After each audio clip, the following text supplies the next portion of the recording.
Listo. Pues bueno, tengo una hora, así que yo creo que ya vamos a empezar con la presentación porque a mí me gusta mucho hablar. Entonces, prefiero de una vez empezar. Permítanme un momento. Ah, ah, ah, Listo. ¿Y cómo le hago para solamente verme a mí o a nadie? Bueno, pues ni modo, va a tener que ser así. Listo, pues yo me presento nuevamente, soy Alejandra Sabre, estoy trabajando en la oficina de UNICEF en Ciudad Juárez, Chihuahua.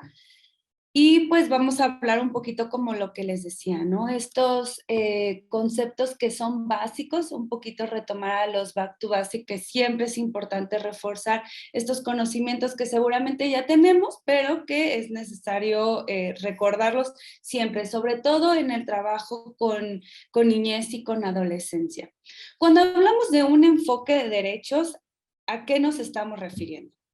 Pues es una forma de abordar el diseño de políticas públicas, leyes, programas, estrategias y acciones basadas en los derechos humanos. Ay, no sé si eso lo estoy haciendo yo.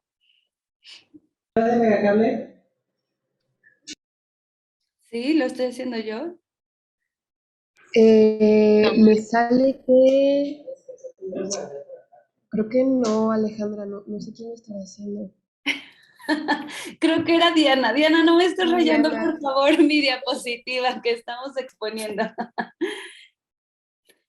Ok, pues entonces hablamos de esta forma de abordar, como les decía, el diseño de políticas públicas, planes, programas, estrategias, y también pues esto conlleva la estrategia de dirigir a algún litigio estratégico o también dirigir algún plan estratégico de organizaciones civiles.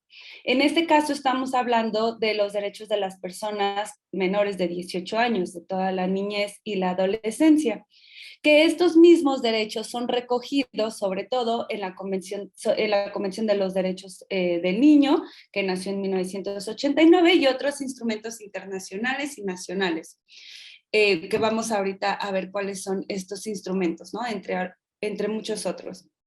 ¿Cuál es el objetivo de tener este enfoque de derechos? Pues el objetivo claramente es la garantía y el cumplimiento de los derechos de la infancia y de la adolescencia. ¿Qué fundamento podemos tener? Como decía, pues es la Convención de los Derechos del Niño y algunos otros instrumentos internacionales sobre los derechos humanos, pero también tenemos las herramientas nacionales, que es pues la Constitución y la Ley General de los Derechos del Niño, Niña y Adolescente, que más adelante vamos a hablar sobre esta ley. ¿Quiénes son los titulares de derechos? Ahora ya actualmente en esta última etapa, más adelante voy a explicar por qué estoy hablando de esta última etapa, pues los titulares de los derechos son los niños, niñas y adolescentes. Pero Perdón, ya no estamos viendo la presentación. No sé si eso es intencional. no. Sí tenía que estar compartiendo, yo sí la estaba viendo. A ver, compartir pantalla. No me deja compartir pantallas. Es que sabes que Adelante. una disculpa, lo deshabilité para que justo no hubiera más anotaciones en la pantalla y creo que también se te deshabilitó a ti por alguna razón. Ya se está viendo, ¿verdad? Sí, ya la vemos. Sí, ya, gracias. Y ya. Perdón. Entonces, bueno, ¿quiénes van a ser los titulares de derechos? Pues los niñas, niñas y adolescentes. ¿Y quiénes son los titulares de las obligaciones? Cuando hablamos de las obligaciones, es quien tiene que cumplir la titularidad o quien tiene que cumplir la garantía de estos derechos, pues serían los estados, padres, madres y la comunidad en general. Que los niños, niñas y adolescentes sean titulares de derechos realmente fue una carrera y una ruta bastante larga. Hubo un antes y un después de la Convención sobre los Derechos del Niño para que fueran pasar de objetos de protección a sujetos de derechos. Pero el antes y el después siempre lo va a marcar la Convención sobre los Derechos del Niño. Ahora, aquí yo voy a hablar todo el tiempo sobre la Convención sobre los Derechos del Niño. ¿Por qué hablamos de la Convención de los Derechos del Niño y no tiene como esta diferenciación o esta paridad de género? ¿Ustedes qué creen? ¿Por qué creen que solamente se habla de los derechos del niño? ¿Porque las niñas no tienen derechos? ¿Porque las adolescentes no importan? ¿Ustedes qué creen? Es una respuesta muy lógica.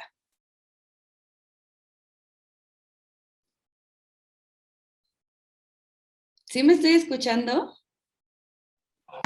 Sí, se escucha. En la mano. Sí, no, que incluye, ¿no? O sea, a todos los niños, niñas y adolescentes.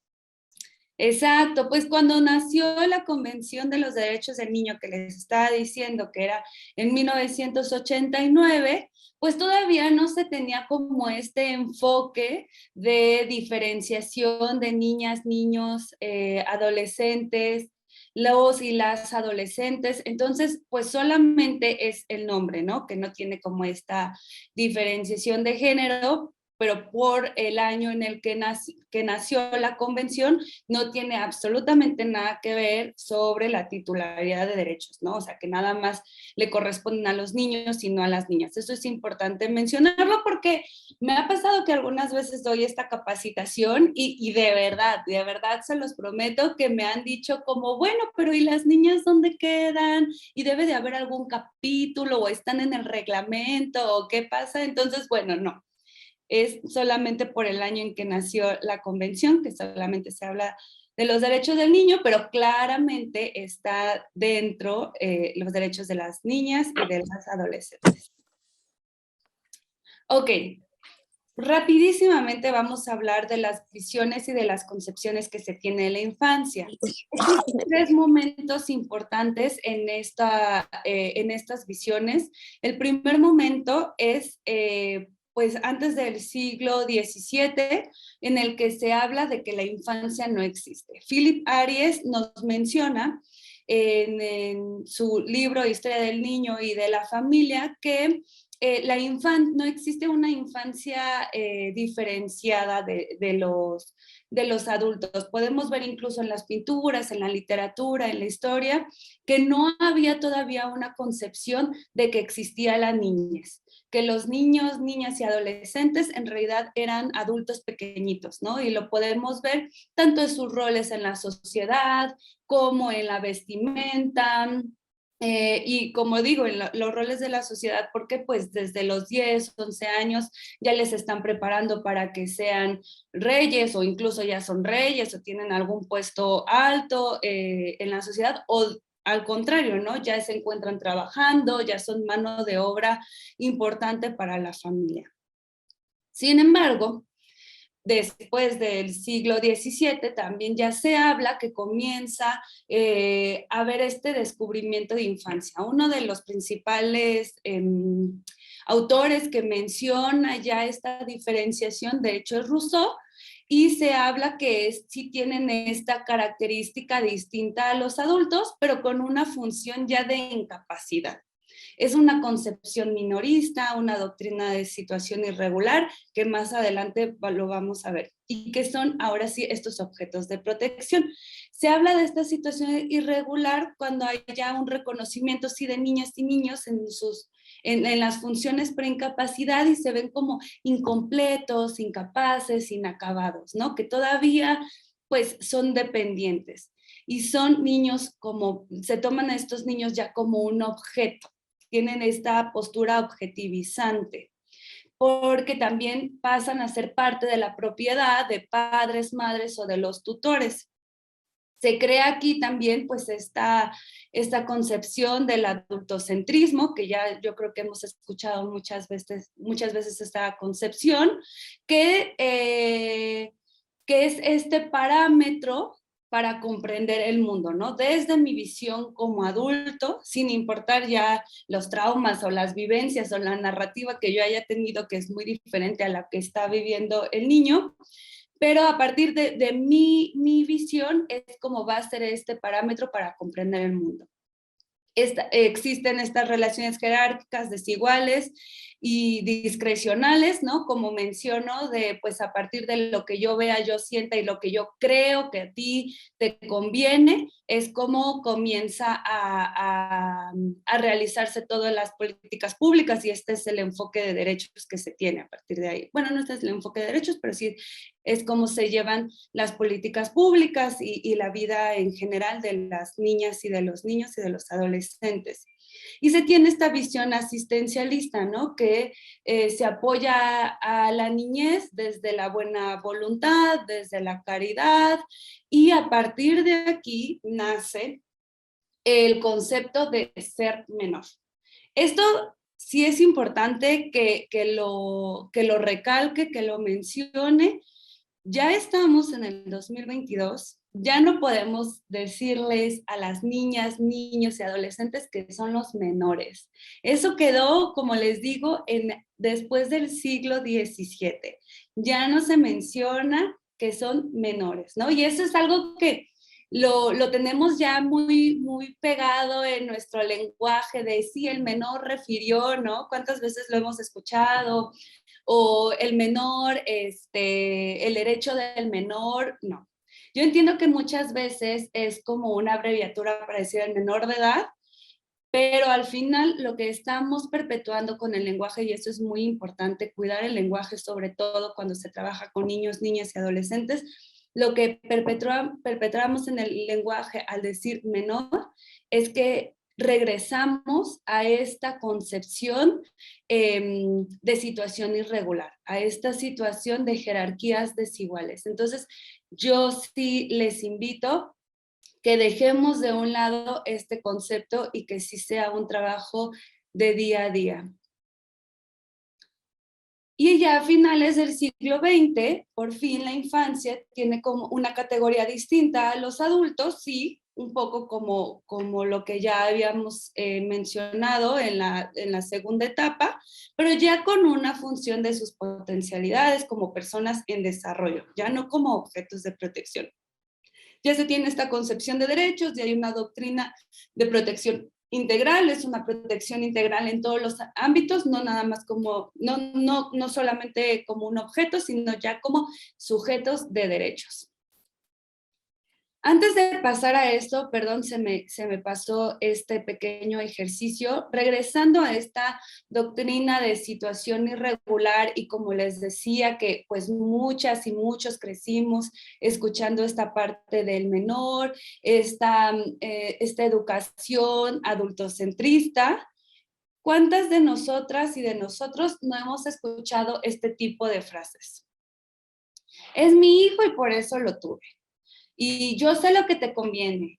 No seas niño, ¿no? Que de repente entre nos, ay, no seas niño, no salgas con niñerías. ¿Qué son las niñerías, no? Las niñerías como cosas tontas, cosas sin sentido. Y también esta frase, ¿por qué voy a hacer esto? Pues porque lo digo yo, porque soy tu papá, porque soy tu mamá, porque lo digo yo. O eso, cuando seas grande vas a entenderme, como si las niñas, los niños y adolescentes por la edad que tienen no entiendan nada, ¿no? Y muchas veces son los que mejor entienden y los que lo que nos explican.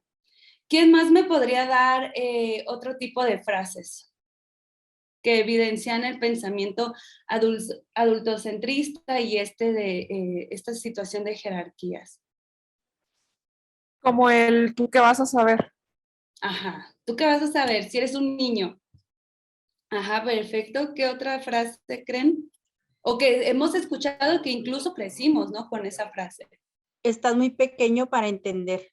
Ujú, exacto. El de no te metas en conversaciones de adultos. Ajá, exacto. No te metas en conversaciones porque tú no entiendes o tu opinión es inválida, ¿no? Inclusive cuando se dan pláticas, y hay niños y dice, acabo no escucha, ¿no? No entiende de lo que Ajá. estamos hablando.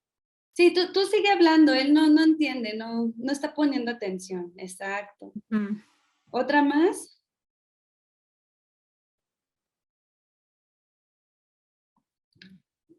¿No? Bueno, perfecto.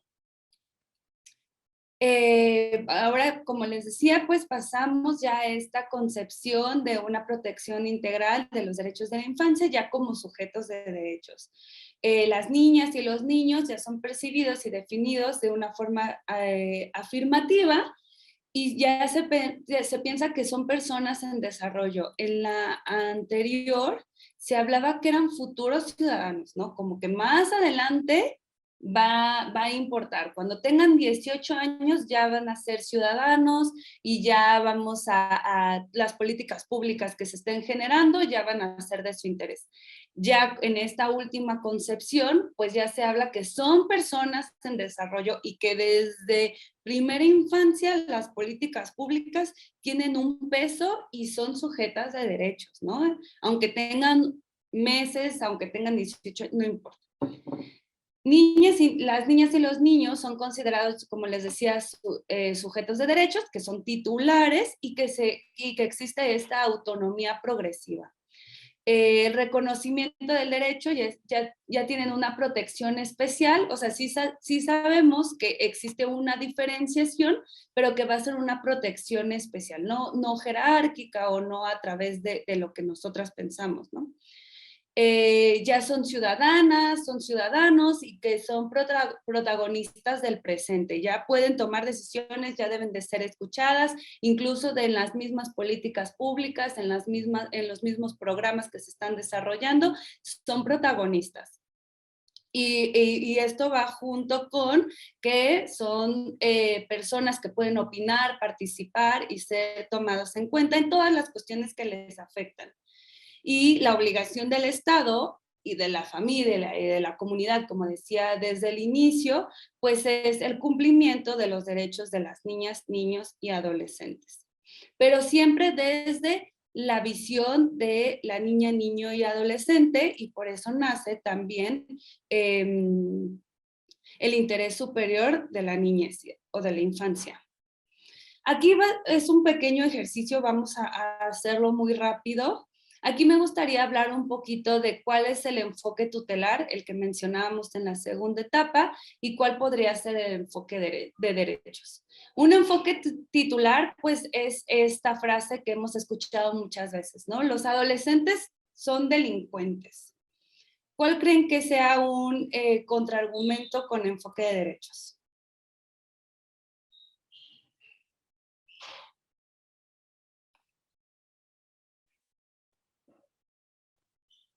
¿Alguien quiere participar? Hola, ¿Sí? bueno, yo soy Zaira, vengo por una asociación que se llama Building Community en Jalisco.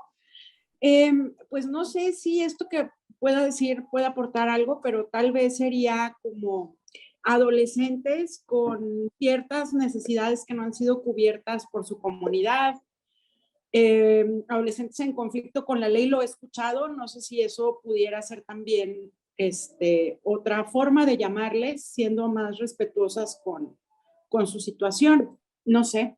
Sí, perfecto, Zaira, muy bien. ¿Alguien más quiere dar algún otro contraargumento? Yo solamente corroboraría con Zaira. Bueno, ahorita estoy en representación del Consejo Ciudadano y precisamente trabajamos con adolescentes y jóvenes en conflicto con la ley. Y ese es el término que usamos. Exacto, sí. Adolescentes delincuentes, pues estás revictimizando, ¿no? Y también generalizando. Y como esta parte que regresamos, ¿no? Al siglo XVII, como de los adolescentes son rebeldes en general. Entonces, sí. Muy bien, muchas gracias, Carla, muchas gracias, Zaira. En este otro argumento, un niño o una niña sufre violencia en su hogar y bueno, esto no es un argumento, es un caso. ¿O ustedes cuál creen que sería la respuesta con enfoque de derechos? Sufre violencia en su hogar y es separado de su familia y llevado a un albergue sin seguimiento a su caso.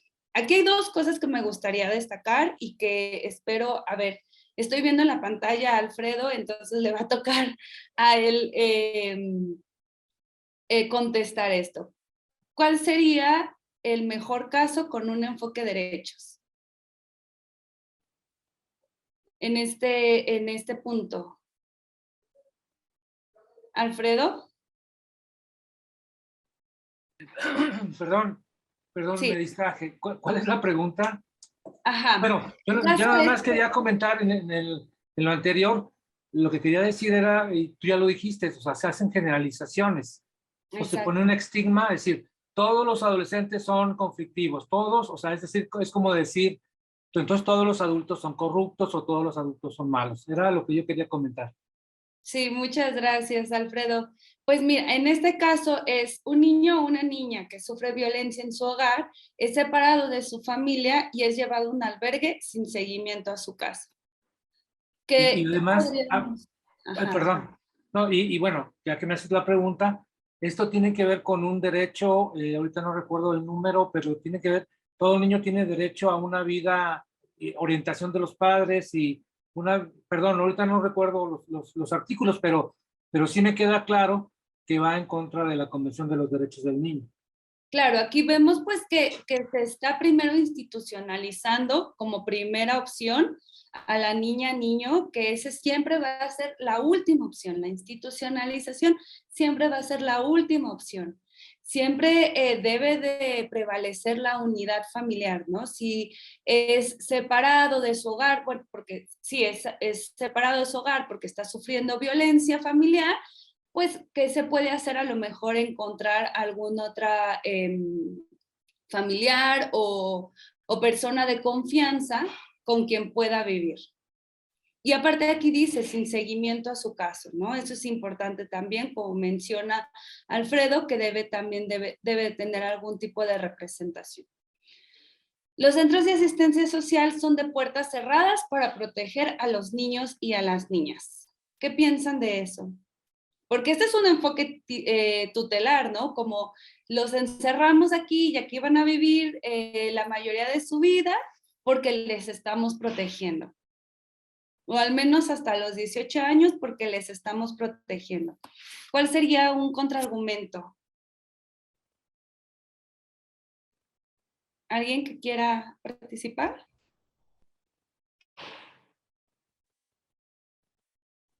José Sí, buenos María. días. Soy Graciela Coronel de Desarrollo Juvenil del Norte de la Obra Salesiana aquí en Ciudad Juárez. Y nosotros también colaboramos en conjunto con algunas casas hogares para poderles brindar a los niños y niñas las oportunidades de continuar una vida más, podríamos decir, normal, pero con todas las actividades que una niña y un niño requieren para un desarrollo integral. Entonces nosotros hacemos estas pues como convenios o acuerdos para que los niños participen y las niñas participen en todas las actividades que nosotros impartimos, ya que nuestra función o nuestra misión es intervención a niños, adolescentes y jóvenes en situación vulnerable. Entonces podemos brindarles para que ellos empiecen a normalizar su vida dentro de lo que cabe en su situación de algún conflicto por sus padres, sus tutores, y entonces se les lleva a las escuelas, de ahí pueden venir a hacer actividades extraescolares, y entonces ellos empiezan a ver un panorama. Se tuvo que también concientizar a todos los educadores para que el vocabulario fuera un poquito más sensibles, ya que en ocasiones pues les dicen a sus mamás que deben de traer un lápiz de color rojo y luego pues al conocer ellos que tenemos niños en situación que han sido retirados de su casa, que no cuentan con toda la conformación de una familia normal, que hay una persona que los atiende, que no es su mamá. Entonces sí tenemos que tener mucho cuidado en cómo expresamos ciertas indicaciones para que el niño no se sienta desplazado, la niña no se sienta pues menospreciada por alguna situación, ya que no cuenta con todos los elementos de una familia. pero también como en conjunto con las personas que están dentro del albergue, les hacen concientizar, ¿verdad? Que en ocasiones cuando se expresa así es una indicación general y que no se sientan, pues sí, menospreciadas porque no tienen su figura materna o paterna, está su abuelita, está su tía que las visita. Entonces, sí es un conjunto de acciones de todas las personas adultas que estamos involucradas para poder proteger pues toda esa inocencia infantil y de esta manera sigan creciendo, desarrollándose de una manera más sana y así hemos logrado muchas acciones a favor de las niñas y niños que ellos tienen en sus albergues y que nosotros podamos brindarles espacios para que se sientan, pues de alguna manera, a lo mejor es muy, no debería decir la palabra, libres en el hecho de que sí, cuando los llevan a estos espacios, pues dicen, Claro, sí, o sea, todo está dirigido por adultos, o sea, ven, vamos, te toca la escuela, o sea, la dinámica pues se requiere de esta manera, pero como vienen de una situación de violencia o conflictiva, pues se le tiene que dar la mayor normalidad posible. Esa es mi experiencia. Sí, muchísimas gracias por compartir, Graciela. Vi que hay 3 manitas levantadas por ahí. Si pudieran nada más, no sé quiénes, perdón, les digo que no sé muy bien manejarle a esto del Zoom, pero si pudiera una sola persona o 2 de manera muy breve. No te preocupes, Ale, yo la tengo levantada solo porque quisiera puntualizar que en la medida de lo posible tratemos de, cuando queramos hacer un comentario, levantar la mano en Zoom, solo para que no haya como interferencias entre las distintas participaciones.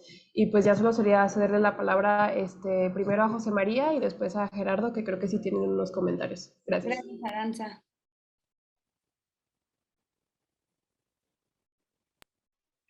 Sí, ¿qué tal? Gracias. ¿Me escuchas? Sí. Sí. Como contrarresto, por experiencia dedicándome a organizaciones no gubernamentales dedicadas a menores bajo la... ¿Recuerdas? ¿Se corta? Sí, se corta un poco, José. ¿Se escucha ya mejor? Sabes que se corta mucho, José. No sé si gustes en lo que ves cómo está tu audio. Le damos la palabra a Gerardo. Sí, gracias.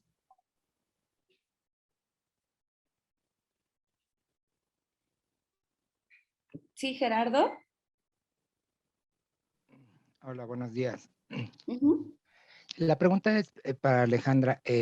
Regresando al caso anterior, tengo como 2 dudas. Primero, no sé qué tan factible sea que como organizaciones de la sociedad civil nos refiramos no como niños, niñas y adolescentes, sino como sujetos de derecho, sobre todo cuando planteamos algún proyecto, porque creo que esto es abarcativo y además nos permite identificar que existen sujetos de derechos, que existen sujetos de responsabilidades y que existen sujetos de obligaciones. En el caso anterior de la casa hogar, creo que también aquí uno de los derechos es el derecho a la familia.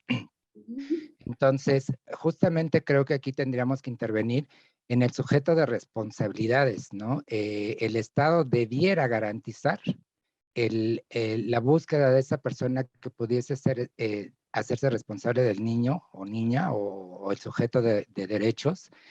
Y finalmente, no sé si se le pudiesen fincar responsabilidades al sujeto de obligaciones, porque al final de cuentas es una obligación del Estado el que los derechos sean resarcidos para este sujeto de derechos. Entonces son como en esta idea de qué tanto debemos de separar niños, niñas, adolescentes, o podemos decirlo como sujetos de derechos. Dos, ¿qué tanta esta figura de sujetos de responsabilidades donde nosotros como organizaciones de la sociedad estamos incluidos y también tenemos que velar por estos sujetos de derechos, ¿no? Y tenemos como obligaciones y responsabilidades. Y ahí sí no sé qué tanto esta cuestión de las puertas cerradas, digo, a veces, no a veces, siempre como somos, estamos fiscalizados también por una autoridad. Entonces, ¿qué sucede, por ejemplo, con las casas hogar que tienen convenio con el DIF? Porque al final de cuentas nosotros somos responsables de su seguridad, ¿no? Tener una casa hogar de puertas abiertas, ¿qué tanto conflicto nos pudiese llevar a esta situación donde un niño se salga o no se salga? Digo, no es mi caso, sí, pero ahí está como complicada la situación. Y finalmente, ¿qué tanto se pudiese fincar esa responsabilidad? Pues no sé, al DIF, a la Procuraduría del Menor, a cualquier instancia gubernamental que debe garantizar por ley y que está dentro de la Constitución Política de los Estados Unidos Mexicanos, que son los garantes del bienestar de este sujeto de derechos. Ok, gracias Gerardo. Sí, pues mira, me hiciste varias preguntas. Unas se las voy a dejar a World Vision para que las conteste, que es esta parte de cuál es la responsabilidad del Estado para garantizar los derechos de las niñas, niños y adolescentes, porque creo que esa es parte de su presentación, y cuáles son también las buenas prácticas que han tenido las casas hogar con el DIF. Y no quiero interferir, a pesar de que tengo la respuesta y que más adelante, de hecho, y ya iba un poquito a enfocarlo hacia allá, porque vamos a hablar, si me da tiempo, de la Procuraduría y de la Ley General de Derechos de Niñas, Niños y Adolescentes. Eso, Gerardo, lo vamos a dejar para después, pero son muy, muy buenas preguntas. Si a mi colega de World Vision se le olvida contestar, por favor, recuérdanos, para que sí se toquen esos temas que son bien, bien importantes. Ahora, sobre decir niñas, niños y adolescentes, es importante mencionarles, al menos para mí, es importante mencionarles de esta forma por la evolución que tuvo, como les estaba comentando, el concepto de infancia, ¿no? De cómo fueron objetos de derechos y cómo ahora son sujetos de derechos, ¿no? A mí me gusta ya mencionar que niños, niñas y adolescentes son sujetos de derechos, así, y que ya va a ser como esta concepción obvia, que a lo mejor no va a ser necesario estarla repitiendo y repitiendo y repitiendo, sino ya a partir de 1989 con la convención ya son sujetos de derechos y se tiene que hablar de esa forma.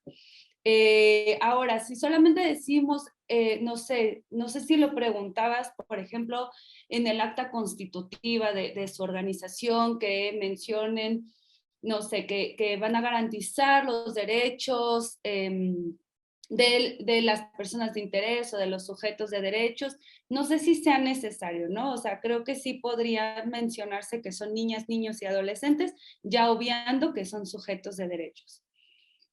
Y creo que hay muchas manitas levantadas, pero tenemos que seguir avanzando, si no, no vamos a llegar nunca a la parte de las procuradurías. Y me gustaría nada más terminar este argumento porque tiene una trampa, este último argumento. A un niño o niña migrante no acompañado se le canaliza al Instituto Nacional de Migración y se queda en estación migratoria. Se llama al cónsul y se coordina su devolución asistida y regresa a su país. ¿Cuál sería la solución garantista? Aquí tiene una trampa, esta pregunta. ¿Quién quiere contestar? Hola, buenos días. Soy Carla y bueno, yo conforme a este caso práctico, yo creo que todas las personas tenemos derecho al libre tránsito y también a buscar mejores condiciones de vida. Y en este caso, si es una niña o un niño migrante que no está acompañado o no tiene representación, el caso del Estado mexicano tiene que dar la representación por medio de la Procuraduría de Protección de Niños, Niñas y Adolescentes en un proceso jurídico, porque si lo devuelven a su país, vuelve a estar en un entorno vulnerable y todas estas personas migrantes pues tienen este derecho de transitar pues a otros países. Es la única que voy a decir. Y muchas gracias, Carla. Sí, tienes un punto totalmente. ¿Y aquí qué más ven?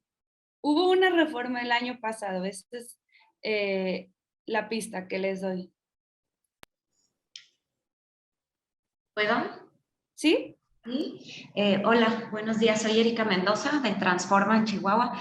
Bueno, yo considero que lo más importante es ver cuáles son las necesidades del niño, la niña o el adolescente que se encuentra en esa situación. Hay que ver si es en situación de acompañante, una posible situación de trata de personas, o bien que viene solo o sola, ¿no? Y una vez que identifiquemos estas necesidades, también hay que respetar cada uno de sus derechos, el derecho a ser escuchado o escuchada, el derecho a tener un traductor, el derecho bueno, todo lo que la Constitución y los tratados, el Tratado Internacional en particular, nos impone como obligación. Y luego, posterior a eso, pues tenemos que analizar las redes de apoyo, porque no podemos, o México no estaría incumpliendo con sus obligaciones si nada más devuelve, aunque sea asistidamente, a una niña o a un niño a su país y no considera la forma en la que va a llegar, ¿no? Si tiene a su familia allá, si viene huyendo de alguna situación en particular bueno, en general, ¿no? Creo que eso sería uno de los puntos que... Sí, totalmente. Muchísimas gracias, Erika. Y aquí mencionaste algo muy, muy importante. Primero, escuchar al niño o a la niña, ¿no? ¿Qué es lo que quiere hacer? Si quiere seguir transitando por el país, ¿qué era lo que buscaba? Si quiere regresar a su país, ¿qué es lo que necesita el niño o la niña? Eso es lo más importante. Y segundo, justo como mencionaba Carla, pues esta representación que pues al ser una niña o niño no acompañado, la asumiría la Procuraduría de Protección, pero aquí algo se les está pasando. Y es que en la reforma de hace 2 años, del año pasado, fue que fue que justo con esto de la pandemia, yo ya no sé en qué año estoy viviendo, si fue hace 1 año o fue hace 2 años, pero justo se hizo una reforma a la Ley General de Niños, Niñas, perdón, se reformó la Ley General de Niños, Niñas y Adolescentes, la Ley de Migración y la Ley sobre Refugiados, Protección Complementaria y Asilo Político, y ya se mencionaba desde el 2014 en la Ley General, pero no en la Ley de Migración, que ningún niño, niña, adolescente, acompañado o no acompañado, puede estar en estación migratoria. Ya ningún niño, niña, adolescente acompañado o no acompañado puede estar en estación migratoria. Solamente pueden estar en albergues destinados y que tengan la especialidad y que tengan todas las garantías y todas las facilidades para poder tener a niños, niñas y adolescentes solos o con su familia. Eso es muy importante mencionarlo, que yo creo que World Vision más adelante seguramente lo va a platicar.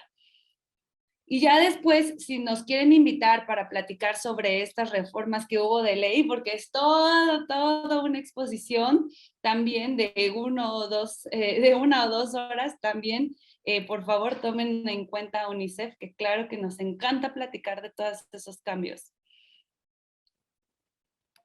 Listo, muy bien. Pues entonces esto ya no lo podemos saltar, lo hablamos al inicio. ¿Cuáles son los principios rectores? No sé cómo vamos de tiempo, que aquí le voy a echar nitro totalmente. Faltan 15 minutos. 15 minutos. Faltan 15 minutos, Alejandra.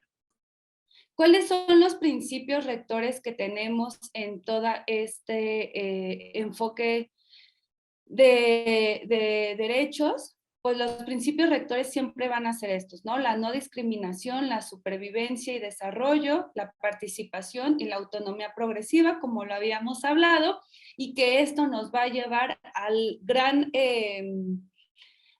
meollo de la Convención de los Derechos del Niño, que es el interés superior del niño y de la niña. ¿Qué se habla en la Convención de los Derechos del Niño? Pues incorpora toda la gama de derechos humanos, que son los civiles y políticos, así como económicos, sociales y culturales. Eso es muy importante de mencionar, ¿no? Porque justo como habíamos mencionado que antes se creía que el niño, la niña o el adolescente no tenían estos derechos políticos, por ejemplo, ¿no? Que empiezan a partir de los 18 años, porque muchas veces pensamos que el único derecho político que se tiene es votar y ser votado, y no es cierto. Sí pueden ser grandes agentes políticos los niños, niñas y adolescentes. Y bajo esta perspectiva, pues no existe un derecho pequeño, ¿no? Todos los derechos en la Convención son enunciados y son indivisibles y están relacionados entre sí. Como mencionaba, pues el objetivo principal es lograr el desarrollo integral de los niños, niñas y adolescentes. ¿Cuáles son los 4 derechos regentes de la Convención? Pues es supervivencia, desarrollo, protección y participación. Que uno siempre nos va a llevar a otro al final. Como les decía, pues están entrelazados.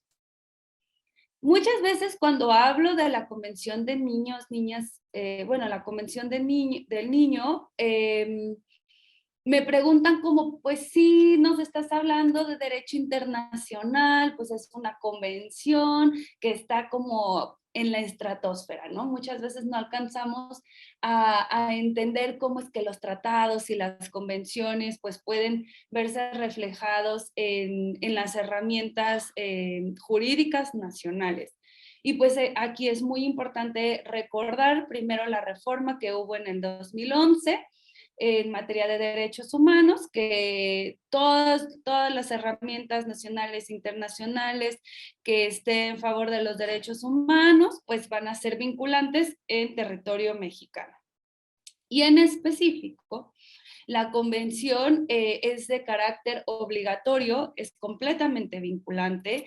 El Estado mexicano está obligado en garantizar la efectividad de todos los derechos que están reconocidos en esta convención.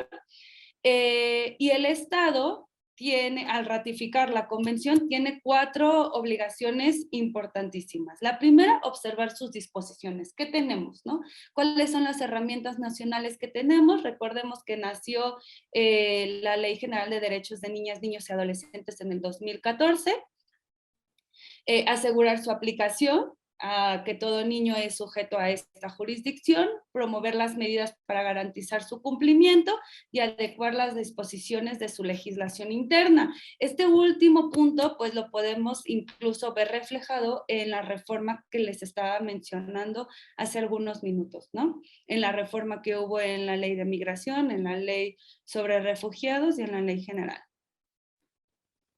Aquí sí es importante ya mencionar algunos perfiles que hemos encontrado en las niñas, niñas y adolescentes que migran, sobre todo en los no acompañados. Justo lo que mencionaba Carla en el caso del niño que es retornado a su país, pues primero saber en qué contexto social, de qué contexto social viene, ¿no? Si se tienen algún tipo de alternativa, qué tipo de situación es pues sí, en la que estaba viviendo, siendo una situación de pobreza, violencia estructural, violencia generalizada, algún tipo de violación masiva de derechos humanos, qué tipo de exposición de violencias ha tenido, y muchas veces justo notamos este perfil de frustración, desarraigo, aislamiento, desesperanza y mucha despersonalización. Y notamos que ya tienen estos roles adultizados, ¿no? Que muchas veces encontramos a un niño o a un adolescente que viene con sus hermanitos de 5 o 6 años, o incluso algún adolescente que ya es madre. También tienen esta sensación de vulnerabilidad y reacciones omnipotentes, ¿no? Eso sobre todo lo podemos ver con adolescentes, y también desde la personalidad egocentrista que se genera desde la niñez, ¿no? Que se puede, que yo puedo, si yo pude, si yo crucé un país, puedo cruzar los 2, 3 países que vienen más adelante, ¿no? O si yo crucé un estado, porque esto que estoy hablando de niños, niñas y adolescentes que migran, no solamente estoy hablando de niños, niñas y adolescentes extranjeros, sino también muchos que son mexicanas, mexicanos y están en una situación de desplazamiento, ¿no? Y también hemos notado que esta situación en la que se encuentran, pues muchas veces deciden cuáles van a ser sus siguientes pasos según la emoción que están sintiendo en ese instante. Esta lámina la puse justo aquí porque antes de pasar iba a darles algunos consejos de cómo podríamos tener los acercamientos a los niños, niñas y adolescentes que están en situación de movilidad, pero por el tiempo ya no pude anexarla a la presentación. Perdón que se vio así que apareció así tan de la nada. Y bueno, pues recordando un poco cuáles son las obligaciones y cuáles son los derechos, según la observación general número 6 del Comité de los Derechos del Niño, pues se tienen estas obligaciones jurídicas que justo estaba mencionando Gerardo más adelante. Como decía, hace unos minutos, como decía, pues la no discriminación, se tiene el interés superior del niño como consideración primordial siempre en la búsqueda de soluciones a corto y a largo plazo. Obviamente el derecho a la vida, a la supervivencia y al desarrollo, el derecho al niño a expresar su opinión libremente, el respeto al principio de no devolución y a la confidencialidad. Este es un poco de lo que se habla en la Ley General de los Derechos de Niña, de los derechos de la niña, niño y adolescente. A ver. Aquí vamos a entrar a un sistema de protección de infancia, que no sé si mis compañeros de World Vision también lo van a tocar, pero no sé, me voy adelantando. No sé tú cómo ves, Tonatiu, o doy paso a preguntas. Sí, si quieres, yo abordo un poco más sobre el sistema y el rol de las OSCs en el sistema de sistemas, cómo se compone. Ok. Ningún problema. Ok, ¿qué es un sistema de protección a la infancia? Pues se refiere a todas las labores, no solamente de respuesta, sino también de prevención y explotación y abuso contra niñas, niños y adolescentes. ¿Cuáles son los principios de un sistema de protección a la infancia? El interés superior del niño, niña, adolescente, como mencionábamos, la no separación de la familia, la integralidad de derechos, la integralidad de respuesta en los derechos y el niño como sujeto de derechos. O sea, lo que habíamos ya mencionado, todo esto se retoma, la individualización de los casos y la igualdad entre la desigualdad, ¿no? Como mencionábamos, las medidas de protección especial. Ahora sí, en la Ley General de Derechos de Niñas, Niños y Adolescentes se crean las Procuradurías de Protección, que eso es algo que ya se ha estado mencionando desde que puse los casos. ¿Qué son las Procuradurías de Protección? Pues se dividen en realidad en dos niveles. La Procuraduría Federal de Protección, que tiene estas atribuciones y que se puede ver en el artículo 123 de la Ley General de Derechos de Niñas, Niños y Adolescentes, y las Procuradurías Locales de Protección. Se supone que es una por estado, aunque también puede haber procuradurías regionales que pueden abarcar algunas localidades o municipios, sobre todo cuando son estados muy grandes. Por ejemplo, en el estado de Chiapas hay aproximadamente 6 oficinas regionales, 6 procuradurías regionales, pero también existen las procuradurías municipales, que a lo mejor no se abarca tanto en la ley, no se habla de estas procuradurías municipales, pero que sí en función a dar atención y garantizar la protección integral, pueden existir estas procuradurías municipales, que es justo lo que menciono más adelante, que es el área especializada sobre todo para primer contacto de los casos. ¿Cuáles son las funciones de estas procuradurías de protección? Pues como mencionaba Carla, representan a niños, niñas y adolescentes y dan asesoría en procedimientos judiciales o administrativos. Supervisa también los centros de asistencia social. Por ejemplo, en la Procuraduría Municipal de Tapachula tenía a su cargo un centro de asistencia social, una Procuraduría Municipal. Obviamente también las estatales y las federales. Y así en general, pues sus atribuciones también es promover la participación con sectores públicos, social, privado, para la planificación, ejecución y monitoreo de acciones a favor de atención y defensa de protección a los niños, niñas y adolescentes, asesorar también a las autoridades competentes, al sector público, social y privado en dar cumplimiento al marco normativo, no nada más a la ley general, sino como mencionábamos a todos los instrumentos internacionales, desarrollar lineamientos y procedimientos de los que se sujetarán los niños, niñas y adolescentes para la restitución de sus derechos, proporcionar esta información para integrar y sistematizar el Registro Nacional de Centros de Asistencia Social, que ese es un tema también que más adelante en otra capacitación podemos platicarlo, y supervisar el debido funcionamiento, como mencionaba, de los centros de asistencia social, realizar y promover estudios e investigaciones sobre derechos de la niñez y la adolescencia.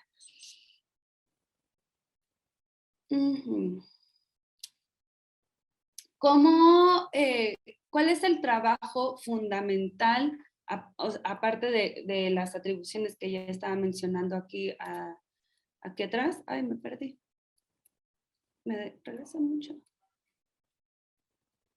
Pues la determinación sobre todo del interés superior de la niñez. La Procuraduría es la única que tiene la capacidad de realizar estas determinaciones, y es su deber la coordinación y ejecución de estas medidas. Y sobre todo también dar seguimiento y monitorear cuáles son los resultados de estas medidas de protección especial. ¿Hasta aquí tienen alguna duda? Porque me estoy yendo muy rápido.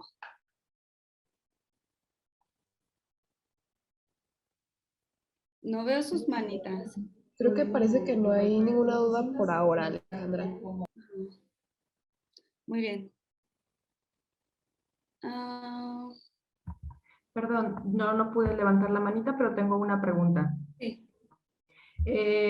Mencionas que parte de las funciones de la Procuraduría es dar seguimiento, sí, sobre todo a las medidas de protección especial. Por ejemplo, nosotros como organización civil, cuando hacemos el acompañamiento a las familias para acercarlos a Procuraduría de Protección, ¿hay manera de que nosotros de alguna manera conozcamos estas medidas, o son solamente los familiares quienes pueden dar seguimiento a esto?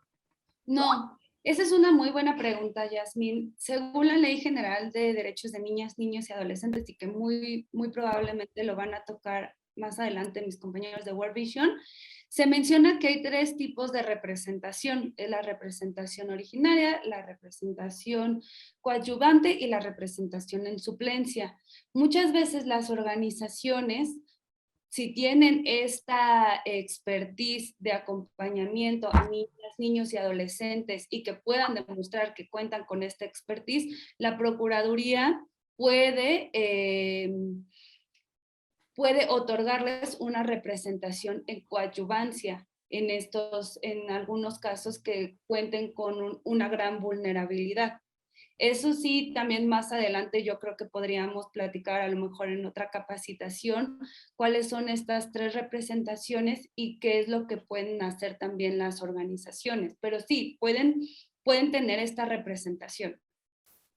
Y a pesar de que ustedes, como yo mencionaba más adelante, quien tiene la única facultad de determinar el interés superior del menor y crear estos planes de restitución, la única persona o la única entidad que puede hacerlo es la Procuraduría, sí que las organizaciones pueden contribuir desde la representación en coadyuvancia.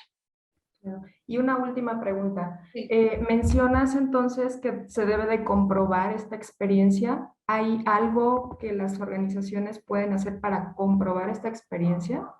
Pues pueden hacerlo de muchas formas. Puede ser desde su labor, que se tenga ya este registro de acercamiento a la población, o sea, a las niñas, niños y adolescentes, o que tengan algún tipo de convenio, no sé, con alguna agencia internacional, o que incluso en su misma acta constitutiva mencione que una de las poblaciones de interés es niños, niñas y adolescentes. O sea, sí hay muchas formas en las que ustedes podrían corroborarlo.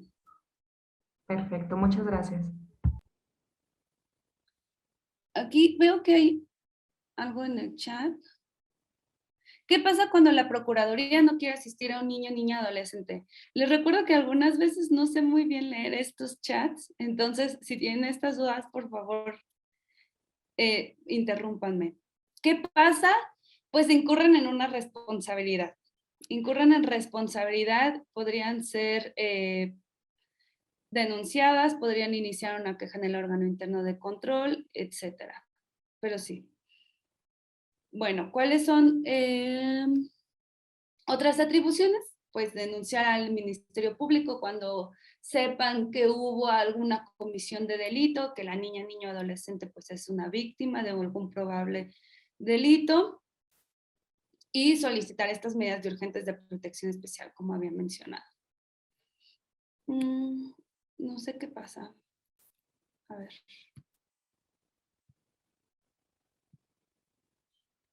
¿Cuáles son este tipo de medidas de protección? Pues en realidad, en general, ¿no?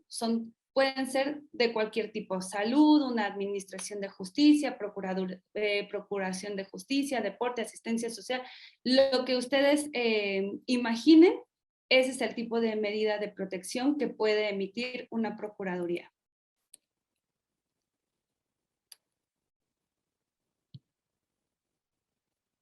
Ajá. Esta es una pregunta que siempre sale en todas las capacitaciones. ¿Qué sí puede hacer la Procuraduría de Protección y qué es lo que hacen las diferentes instituciones del Estado? Las Procuradurías de Protección, como ya antes había mencionado, pues determinan las medidas de protección especial y la restitución integral de los derechos. Ajá. Entonces, en este caso, las instituciones del Estado tienen que ejecutar las medidas de protección especial y estas restituciones de derecho.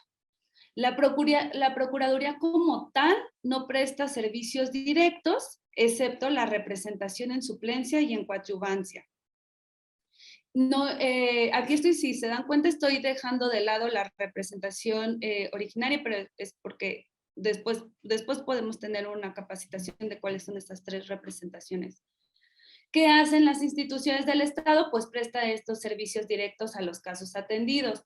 Por ejemplo, si de repente hay una niña que está herida, pues la Procuraduría como tal no le va a dar estos primeros auxilios o no va a dar no van a tener una cirugía ahí en la Procuraduría, sino que puede referir a un hospital y la institución del Estado pues presta este servicio. Creo que eso es bastante lógico. Las procuradurías, ¿qué más hacen? Pues articulan y gestionan las acciones de los actores del Estado, la familia y la comunidad, y el Estado, como siempre, presta este servicio solicitado.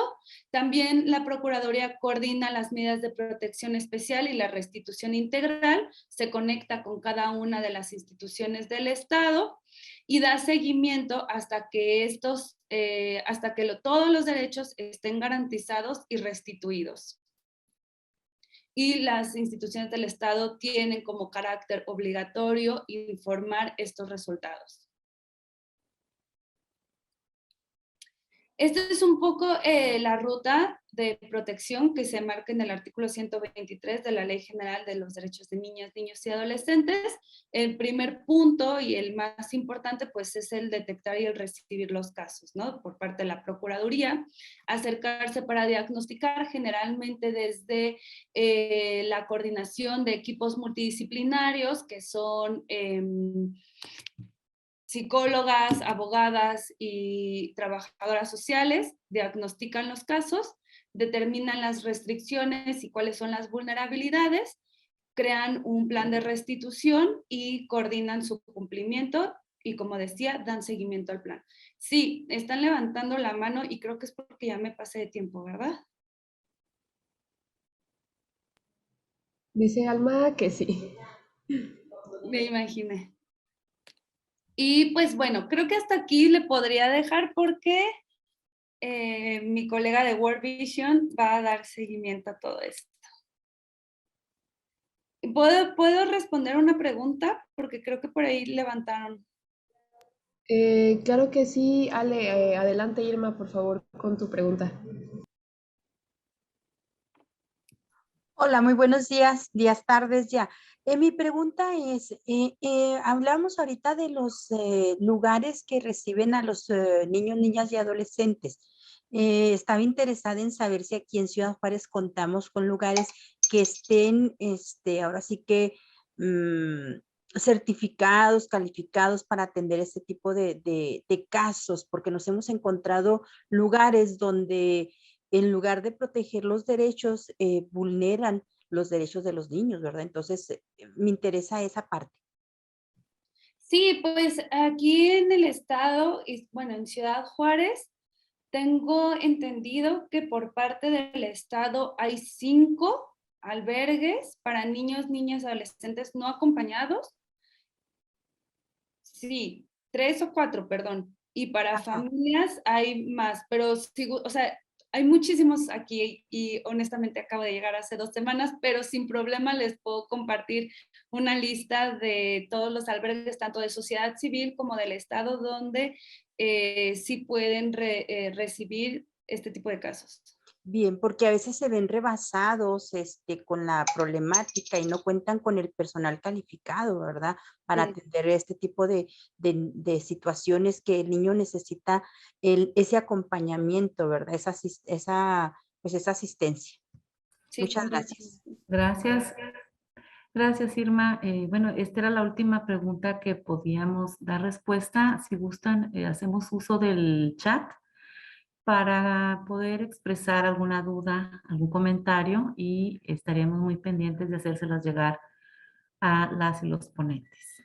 Bueno, muchísimas quisiera gracias ceder el uso de la palabra nuevamente a mi compañera, la directora María Eloísa, para dar inicio a la segunda etapa. Ya está aquí Tonatiuh Magos. Adelante, Marielo. Perdón, antes, Alejandra, muchísimas gracias. Creo que ibas a comentar algo y te interrumpimos. No sé si le moleste un poco a Tonatiuh, nada más que robemos un poco de tus minutos para dejar que Alejandra terminara de decir lo que iba a comentar. No, solamente pues darle las gracias por este espacio y por todas las participaciones que hubo. Muchísimas gracias. Al contrario, muchísimas gracias a ti, Alejandra, y muchísimas gracias a las personas que nos siguen acompañando. Y bueno, pues damos paso. Creo que hemos aprendido muchísimo y siento que enmarca de una manera magistral el trabajo que estás haciendo, Alejandra, con la fortuna de contar con la presencia de Tonatiuh Magos Rivera. Nos da muchísimo gusto poder contar contigo, Tonatiuh. Gracias por representar nuevamente a una de las organizaciones con las que tenemos esta alianza y de la cual seguimos aprendiendo muchísimo, que es World Vision México. Y me voy a permitir leer brevemente parte de la semblanza de la vasta experiencia que Tonatiuh tiene en esta esfera y en muchas de las esferas que bien ha tenido a abordar. Me permito, como decía, leer brevemente esta información sobre su vasta experiencia. Y como les decía, bueno, pues Tonatiuh Magos es director de incidencia política para World Vision en México, una organización humanitaria internacional dedicada a trabajar para que las niñas, niños y adolescentes vivan libres de pobreza, tiernamente protegidas y en comunidades sustentables. Tonatiuh ha participado en procesos a favor de los derechos de la niñez y adolescencia con gobiernos, academia y organismos internacionales. Además, es integrante del Consejo Social del Banco Interamericano para el Desarrollo, del Sistema de Protección Integral de Niñas, Niños y Adolescentes de Jalisco y del Observatorio Nacional de Reclutamiento de Niñas, Niños y Adolescentes, entre otras miles de actividades que tiene Tonatiuh. Muchísimas gracias, Tonatiuh. Muy bienvenido nuevamente a este espacio. Muchísimas gracias a nuestras queridas amigas de CEPOS por este espacio. Siempre es importantísimo para nosotros la colaboración con organizaciones de la sociedad civil, pero también a corporativa de fundaciones. Han sido aliados fundamentales también de esta organización en varios procesos. Sin más, me voy a ir un poquito rápido, pero sí reiterando todas sus escuchas, ¿no? Bueno, el día de hoy yo voy a presentar y voy a intentar hacer hincapié en mensajes claves que Ale me hizo favor de solicitar que vaya respondiendo a lo largo de mi presentación. Básicamente lo que quiero hacer mucho hincapié es en qué podemos hacer desde la sociedad civil organizada para cumplimiento de todas estas disposiciones y de esta agenda de niñez que como han visto es muy vasta, muy compleja, pero sin embargo tiene un efectos de retorno de inversión altísimos, y nosotros sostenemos que una sociedad que pone al centro a los derechos de niñas, niños y adolescentes de su lógica nacional, pues es una sociedad segura, justa, equitativa, próspera, ¿no? Entonces eso es fundamental.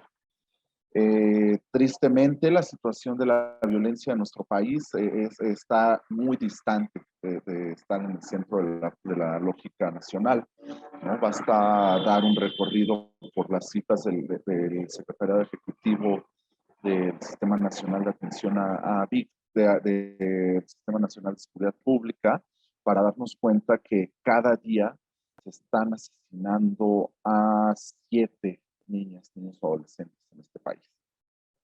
Esto, en promedio, cada 3 horas y media está siendo asesinado de manera dolosa un niño o una niña. Las cifras de desaparición son francamente escandalosas. O sea, sí vivimos en una situación francamente alarmante, y esto lo evidencia pues una ausencia de enfoque de derechos de la niñez en toda la política pública nacional, ¿no? Basta hacer un análisis del anexo transversal 18 y nos damos cuenta que a nivel de inversión pública, México solo invierte $1 al mes por cada niña o niño en la primera infancia, en la niñez, que es el periodo de los 6 a los 12 años, invierte alrededor de $4. Tampoco es muy significativa la inversión pública en este sector, pero es donde más se concentra, y en la adolescencia vuelve a bajar a 3.5, ¿no? Entonces vemos que pues, el presupuesto público para atender a este importante segmento de la población, que representa 1/3 del total de la población nacional, pues no corresponde con la asignación presupuestaria. Y esto se deriva pues, en debilidad institucional para atender las muchas problemáticas que tienen estos sujetos de derechos, como yo mencionaba Gerardo, y pues esto nos está saliendo carísimo como país, ¿no? O sea, cada peso que no se invierte en la infancia es un peso que se va a gastar más en insulina, más en tratamientos para enfermedades crónico-degenerativas, es un peso que se va a vender en balas y temas de seguridad pública para atender la grave problemática de violencia que tenemos en el país. Y sobre todo, y más importante, cada peso que no se invierte en la infancia son alrededor de 9 pesos que no está generando el Estado, que no estamos produciendo como sociedad. Este costo de oportunidad es altísimo y tenemos que cambiar. En síntesis, la respuesta que como organización proponemos pues es posicionar a la agenda y intentar colocar en la agenda pública el asunto de la niñez. Y ante esto, pues hicimos un estudio bastante importante para entender las violencias que estaban sucediendo en contra de la niñez, las causas raíz y las herramientas con las que cuenta el Estado mexicano para hacer frente a esto, y nos daremos cuenta que son terriblemente limitadas e insuficientes, ¿no? Como bien mencionó hace un momento Alejandra, quien me precedió, pues México es un país firmante y ratificante de la Convención de los Derechos del Niño y de los dos de los tres protocolos facultativos. Esto quiere decir que el Estado mexicano se ha obligado a adaptar todas las medidas legislativas y administrativas para implementar y garantizar el acceso a niñas, niños y adolescentes a los derechos estipulados en esta convención y en los protocolos facultativos, ¿no? Entonces, es su obligación como gobierno el garante del acceso a los derechos, ¿no? Entonces, para esto, a partir del 2014, después de 25 años de haber nos tomó 25 años después de firmar y ratificar la Convención de los Derechos del Niño, generar un instrumento legislativo que contemplara quién es la entidad pública responsable de la vigilancia y cumplimiento de los derechos de la niñez. Y es aquí como se articula el Sistema Nacional de Protección Integral de Niñas, Niños y Adolescentes, ¿no? Que este es un sistema de sistemas que está compuesto por la máxima autoridad de política del orden de gobierno, o sea, el sistema es presidido a nivel nacional por el presidente de la República y tiene representación de diferentes, las personas titulares de diferentes entidades públicas y órganos desconcentrados, que son como la Secretaría de Gobernación, Secretaría de Relaciones Exteriores, Secretaría de Trabajo y Previsión Social, Secretaría de Hacienda y Crédito Público, muy importante, ¿no? La Secretaría de Turismo, la Secretaría de Medio Ambiente, Recursos Naturales, la Secretaría de Desarrollo Territorial y Urbano, entre otras, la Secretaría de Bienestar, por supuesto, entre otras dependencias públicas que lo componen. Y este sistema cuenta con una secretaría ejecutiva que lo que hace es articular todos los esfuerzos y garantizar que las políticas públicas, todas las decisiones que se tomen en este país tengan el contexto de infancia, de derechos de la infancia, y que se garanticen los dos principios muy importantes de la Convención, que es el interés superior de la niñez y el principio de prioridad en todas las decisiones, que evidentemente no se está cumpliendo, ¿no? Entonces, esto es fundamental. El sistema también comprende un subsistema de protección especializado, que es encabezado por las Procuradurías de Defensa de Niñas, Niños y Adolescentes, que ya abordó de manera magistral esta Alejandra, y no haré mucho hincapié en ello, pero sí haré algunas menciones. Bueno, pues la observación general del Comité de los Derechos del Niño, que esto es muy importante, al ser un instrumento jurídico, un instrumento normativo internacional, pues el sistema de Naciones Unidas tiene un mecanismo para vigilar el cumplimiento por parte de los estados, que se llama el Comité de los Derechos del Niño, ¿no? Este comité lo que hace es generar exámenes periódicos para los estados firmantes y ratificantes de la convención, para ver el avance que hay en términos legislativos y ejecutivos para su aplicación. Hay muchos retos. Actualmente México está preparándose para su examen periódico, ¿no? Y con mucha tristeza vamos a ver, no solo que no hay avances representativos, sino que hay retrocesos también. Y eso es fundamental, que hay que tenerlo en cuenta, porque, repito, nos cuesta muy caro como sociedad.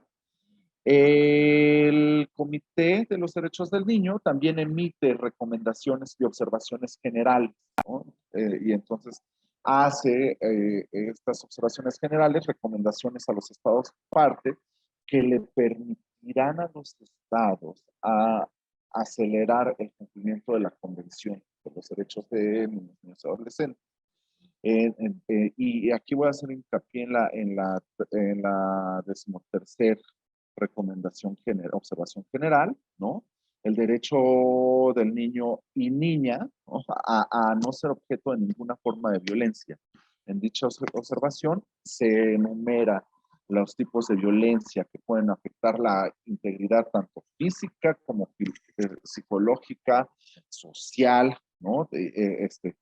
Que estos tipos de violencia pues están normalizados y esto es un grave problema que tenemos como población. O sea, esta cultura adultocéntrica tutelar perdura y es una constante en nuestros días y esto nos permite pues tener estas prácticas perjudiciales como descuido, trato negligente, violencia psicológica, física, castigos corporales, abuso y explotación sexuales, tortura y tratos inhumanos degradantes, explotación, ¿no? Explotación ya sea con fines laborales, sexuales, de reclutamiento para actividades ilícitas y más preocupante aún, enfrentamientos armados, ¿no? Tenemos una situación bien delicada en este país, donde no tenemos datos, pero se estima que alrededor de 30,000 niñas, niños o adolescentes están siendo movilizados por el crimen organizado, lo cual es un número rotundamente inaceptable. Estas prácticas muy perjudiciales como castigos corporales, mutilación genital femenina, amputaciones, ritos iniciáticos violentos, degradantes, matrimonio forzado o uniones tempranas, ¿no? Actualmente en la legislación a nivel nacional ya no permite contraer matrimonio a ninguna persona menor de edad. Sin embargo, vemos prácticas muy nocivas como en el estado de Guerrero, que han sido mediáticamente muy escandalosas, que persiste la venta de niños con fines y de niñas con fines matrimoniales, ¿no? Y estas cosas que son terribles, ¿no? Delitos de honor, actos de represalia, acusaciones nocivas, entre otras cosas, ¿no? En este país tenemos una situación muy violenta hacia la niñez, ¿no? Entonces, persiste la violencia en los medios de comunicación, las tecnologías de información y de comunicación sí nos han abierto muchas posibilidades, sin embargo, también han abierto posibilidades a violencia entre pares, ¿no? El conocido bullying, y también a muchos depredadores y agresores sexuales y de traficantes de personas como un mecanismo muy eficiente para estos fines de explotación, ¿no? Entonces, tenemos una legislación que afortunadamente también a finales del 2020 se hace ya por fin la prohibición del castigo corporal humillante. También hay avances importantes en las legislaturas locales. Cabe hacer mención que el estado de Chihuahua es uno de los que aún tiene ese gran pendiente en términos de prohibición del castigo físico humillante y armonizaciones periféricas en códigos civiles, en códigos penales, en códigos de administración pública, donde también pues, se permite a la interpretación a cuidadores, en el caso de los albergues especializados del DIF, por ejemplo, de ejercer castigos con fines de disciplinarios, que puede estar completamente contraindicado por los mecanismos de vigilancia de aplicación de la Convención, entre otras organizaciones especializadas en el tema. Las autoridades y entidades federativas, demarcaciones territoriales de la Ciudad de México, los municipios, están obligados por legislación a promover la erradicación de la violencia, la recuperación física, psicológica y la restitución de los derechos a esta población que ha sido violentada, ¿no? Y deberá llevar a cabo todas las acciones necesarias para garantizar el desarrollo y prevenir cualquier conducta que violente a este sector de la población, ¿no? Y evidentemente no se está cumpliendo y es un tema bastante escandaloso. La semana pasada, en otro encuentro que estábamos promoviendo analizábamos en conjunto con la Red de los Derechos de la Infancia en México las tasas de homicidio y cómo se estaban comportando en personas menores de 18 años. Y es escandaloso que solo el municipio de Celaya, Guanajuato, tiene el mismo número de homicidios de personas de 0 a 18 años que El Salvador, de todo el país de El Salvador. Y esto es una situación pues, alarmante, ¿no? La pandemia, el paso de COVID-19 también ha llevado encerró a la población infantil en sus casas y si nos dimos cuenta que pues hay una situación bien preocupante del incremento de las llamadas a auxilio por casos de violencia, ¿no? Que tuvimos en este periodo, en los 26 meses, más de 2 millones de llamadas de auxilio a los sistemas de atención de emergencia, ¿no? Y esto es alarmante y vemos también cifras muy preocupantes que sabemos que se incrementaron tras el paso del COVID-19, todavía no lo tenemos medido, como los 3.6 millones de niñas, niños y adolescentes que están fuera del sistema educativo. Sabemos que este número se incrementó drásticamente tras el paso de la pandemia. Y también otro indicador muy preocupante son los 3.1 millones de niñas, niños y adolescentes que se encuentran en situación de trabajo infantil.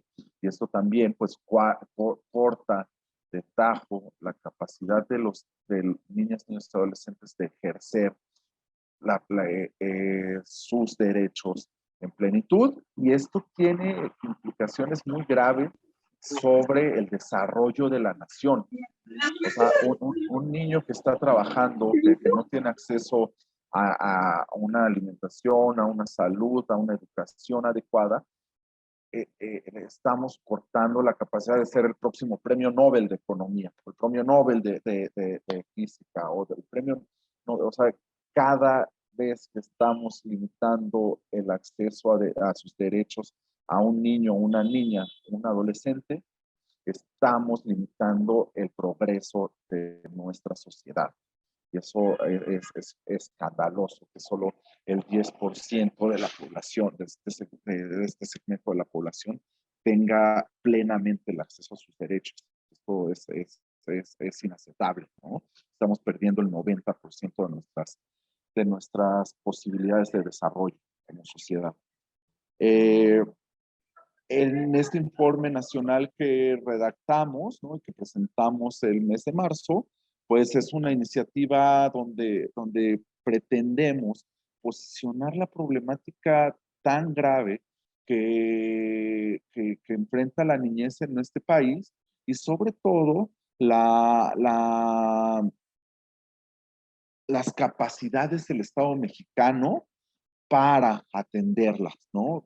Participaron 21 estados de la República, 268 municipios y levantamos un total de 8,800 encuestas para niñas, niños, adolescentes, padres, madres y cuidadores, ¿no? Y los resultados son bastante complejos. ¿Por qué lo hicimos? Utilizamos una metodología global desarrollada por World Vision International y lo que queríamos era rescatar esta información, ¿no? Y confrontarla en 3 sentidos. O sea, ¿qué es lo que contempla la legislación y la política pública en materia de prevención de la violencia? qué es lo que cuenta el personal de primera línea para atender esta grave problemática y cuál es la percepción de las niñas y los niños y de sus cuidadores sobre estos servicios.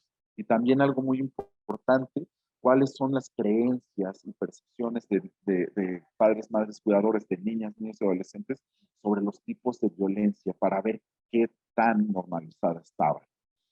Y esto es importante. Bueno, logramos hacer un informe estatal, 8 informes estatales, donde pues, estamos haciendo una serie de recomendaciones de política pública muy importantes, ¿no? Esto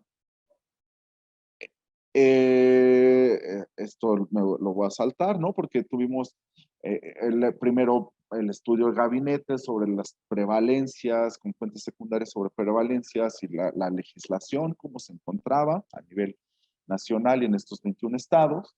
Y hicimos encuestas digitales, porque el tema de la pandemia pues, nos complicó hacer el levantamiento directo.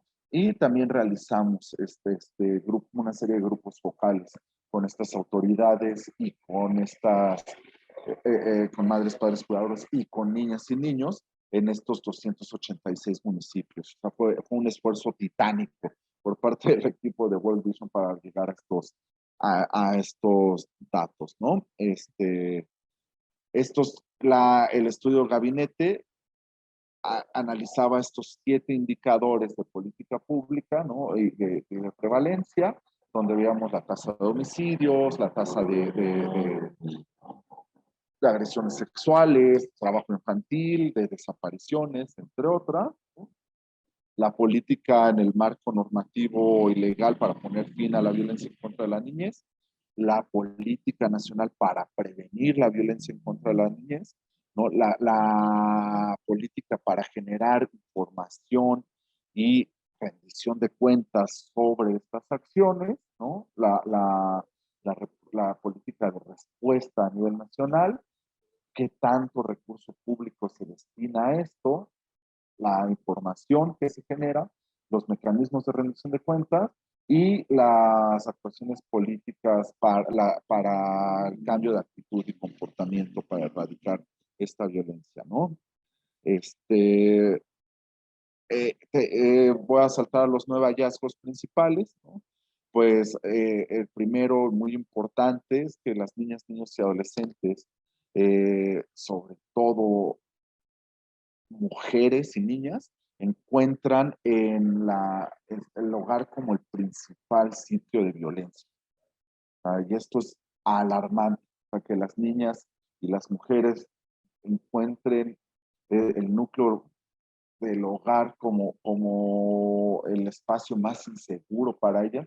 Habla de una cultura violenta, terriblemente compleja, que tenemos que trabajar, ¿no?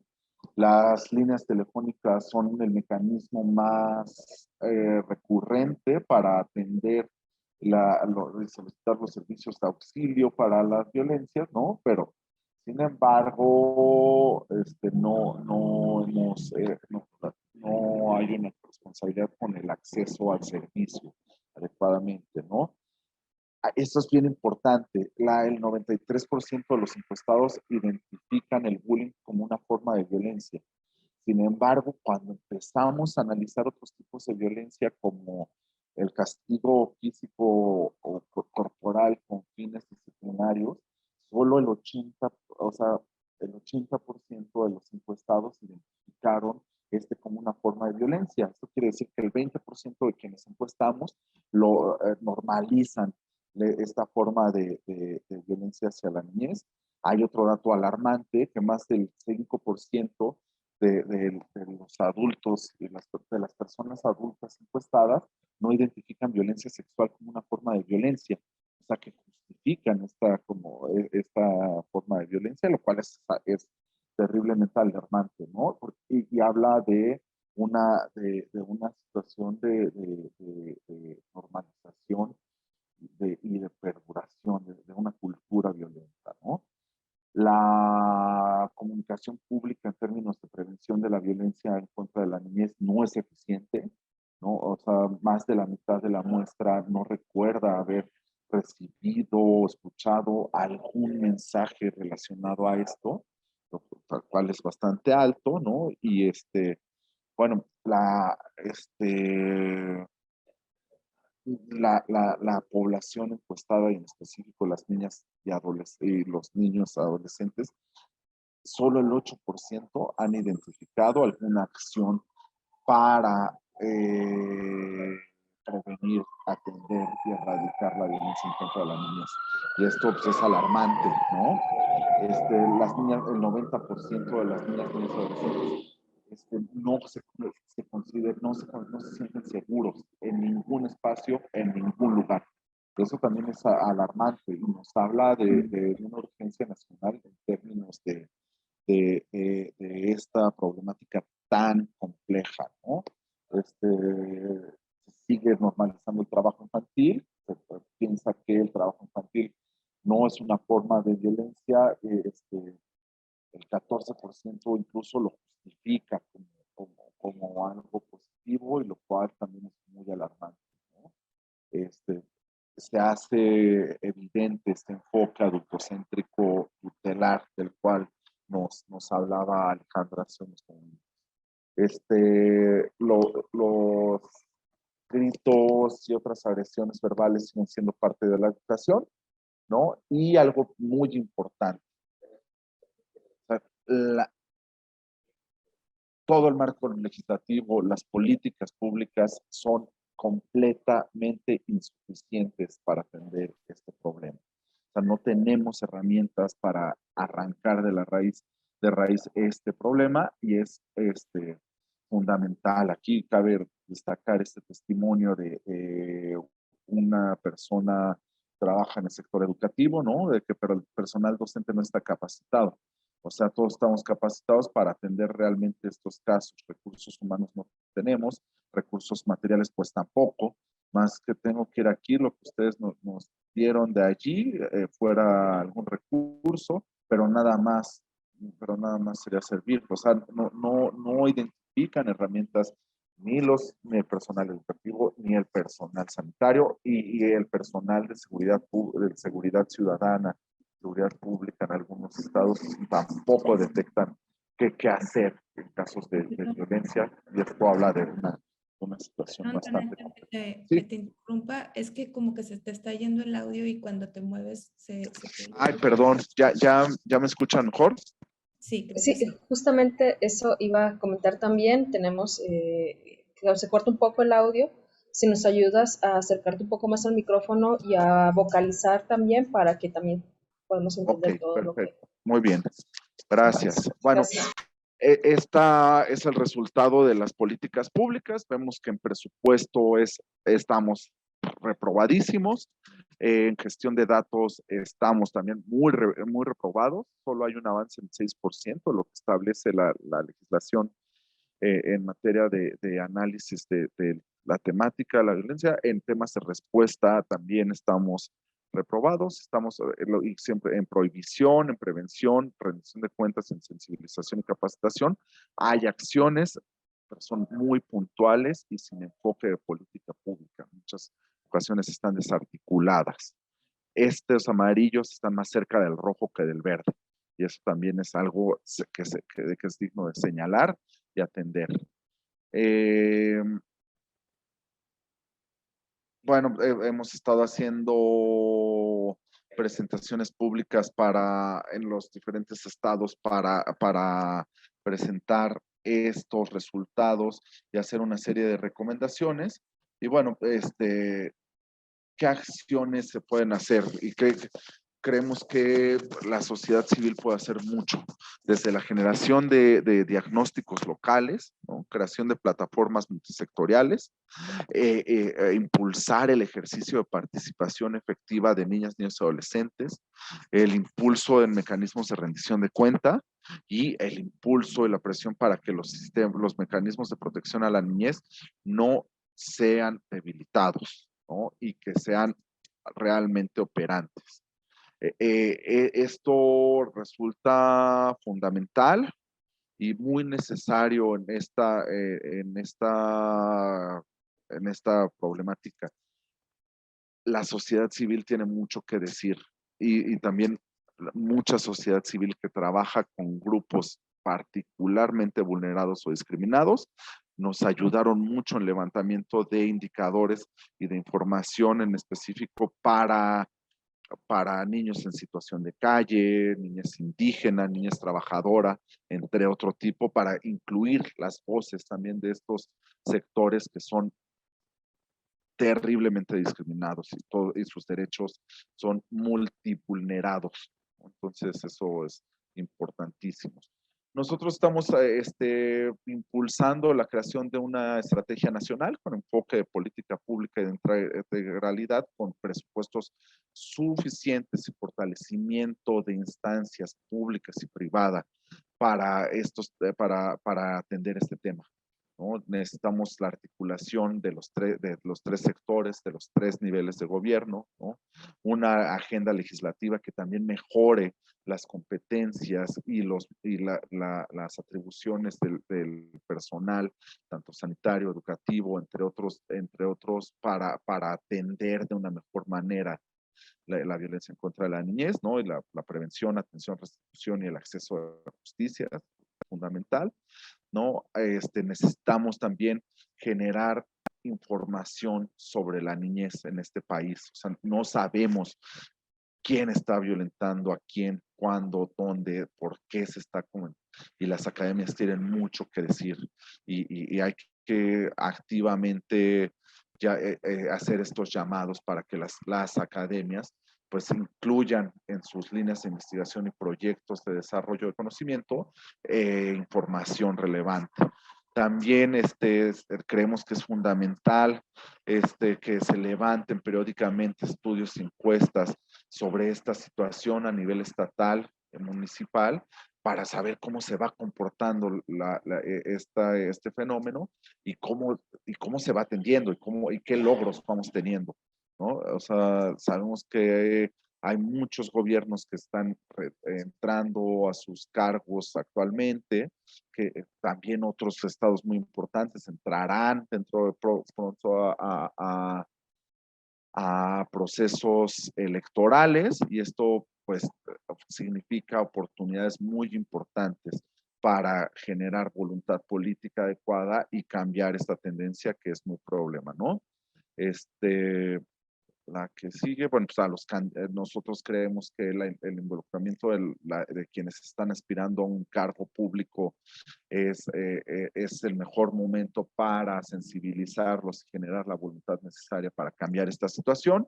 Estos son los estados que son muy importantes que van a estar en el proceso electoral, ¿no? Y entonces vamos a necesitar pues, impulsar a compromisos que apunten hacia una erradicación de esta violencia, ¿no? Y bueno, pues, y también comprometer a los gobiernos que actualmente están desempeñando sus funciones a que lo incluyan. Nunca es demasiado tarde para atender la violencia en contra de la niñez. Es urgente, pero nunca es demasiado tarde. Se tiene que empezar a hacer lo antes posible. Nosotros les invitamos de la manera más cordial y más urgente también a que se sumen a este movimiento de México por la Niñez, donde estamos generando acciones como esta entrega de información, esta presión política, este trabajo cercano con quienes toman las decisiones en este país, pero sí necesitamos ustedes, necesitamos de toda la sociedad civil para hacer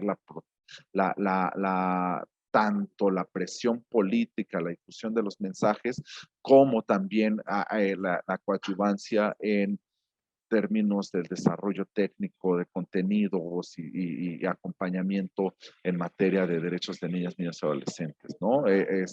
La comunidad universitaria, que muchas veces personas tienen la doble cachucha, tanto en lo académico como en el activismo. Creemos que Levanta tu pluma por la niñez también es un ejercicio de expresión abierto que hacemos el llamamiento de, por favor, escriban, estudien, investiguen sobre la niñez y los diferentes tipos de violencia en contra de este sector. ¿vale? Entonces, les invitamos a sumarse a un acto virtual el 20 y 30 de abril, en donde exijamos a las autoridades a poner alto a la violencia en contra de niñas, niños y adolescentes. O sea, necesitamos de su voz para poner un alto a esta situación, que como bien les señalaba y reiteraba, pues tiene implicaciones gravísimas para todo el grupo humano de la sociedad mexicana. Nos cuesta muy cara que los niños y adolescentes estén siendo educados con violencia, que estén siendo explotados, entre otras cosas, ¿no? Entonces, solo retomo el testimonio de esta chica de Querétaro, que nos dice: quiero que las autoridades vean a la niñez y a la adolescencia como una prioridad, sin violentar nuestros derechos.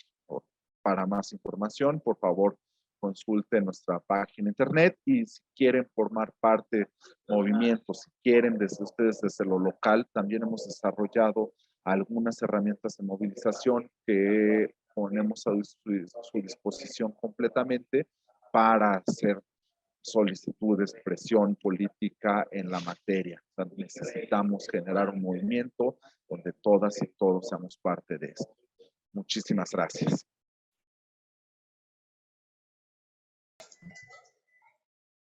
Sí, Joana, vas a decir algo. Sí, gracias, Marilo. Muchas gracias, Tonatiuh. Tenemos una pequeña pregunta que va relacionada un poco con la información que nos brindaste al principio sobre el diagnóstico que hicieron en World Vision. ¿Qué nos puedes decir sobre la violencia de trata que viven las niñas y niños y adolescentes en México? Es terrible, terrible. México es el primer productor de pornografía infantil a nivel global, ¿no? Es el segundo destino de turismo sexual infantil a nivel global, y esto habla de procesos muy, muy sofisticados, muy poderosos de trata y tráfico de personas. Lo más grave, reitero, es que no sabemos cuántos son. No sabemos cuántos están siendo reclutados, cuántos están siendo explotados.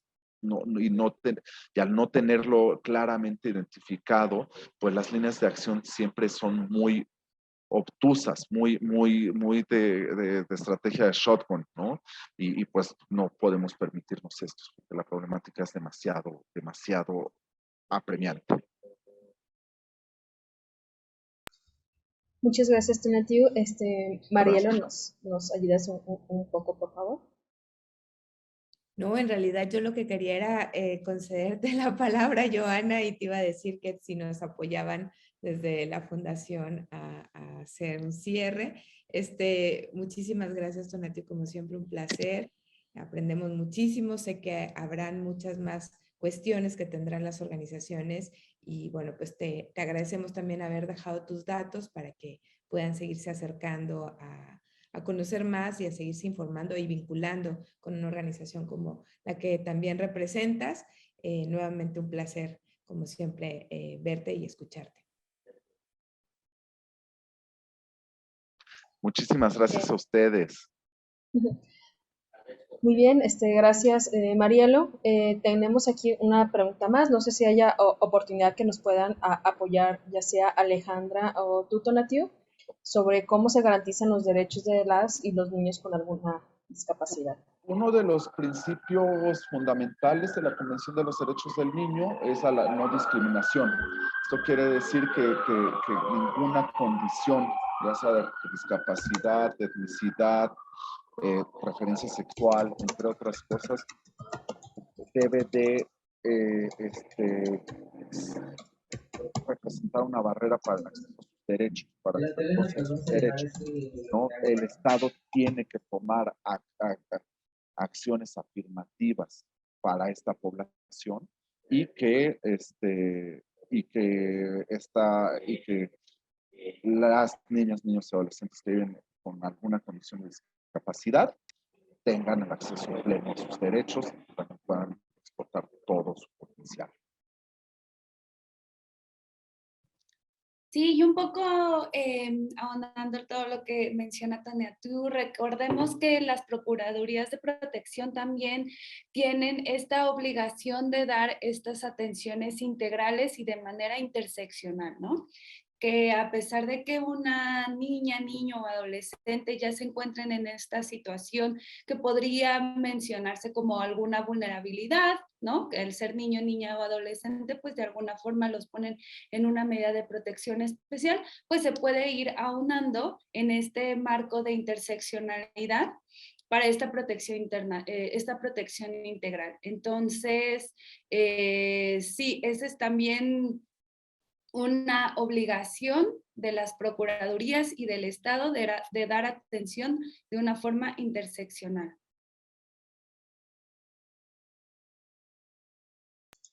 Ok, todavía tenemos algunos minutos para más aportaciones del público. De Laura Gómez tenemos dos preguntas de qué nos pueden decir de maternidades forzadas de las niñas y igualmente de la venta de niñas. Donativo, Alejandra, y después de su intervención le damos la palabra a Yasmín. Hay una situación bien compleja en temas de uniones tempranas, ¿no? Y de embarazo adolescente no planificado. Sí es preocupante, pese a que esté prohibido ya en códigos civiles a nivel nacional y en las leyes de derechos de niñas, niños y adolescentes, pues es una práctica que persiste justamente, ¿no?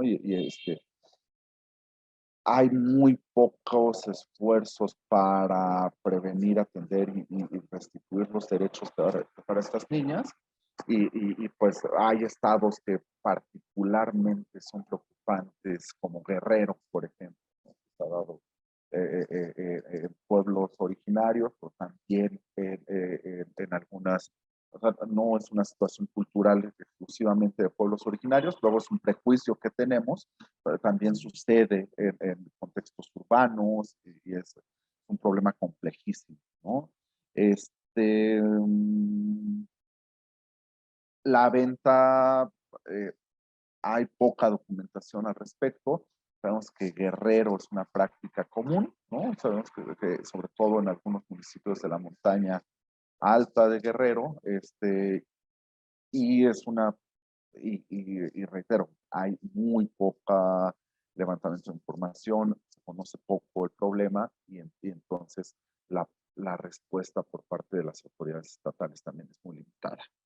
Te das vuelta para acá. ¿Dónde vas a trocar? Ok, Alejandra, por favor, si tienes un comentario. No, justo como lo menciona Tonatiuh, sí es un reto grande todavía esta parte de la trata, tráfico de niñas, niños y adolescentes.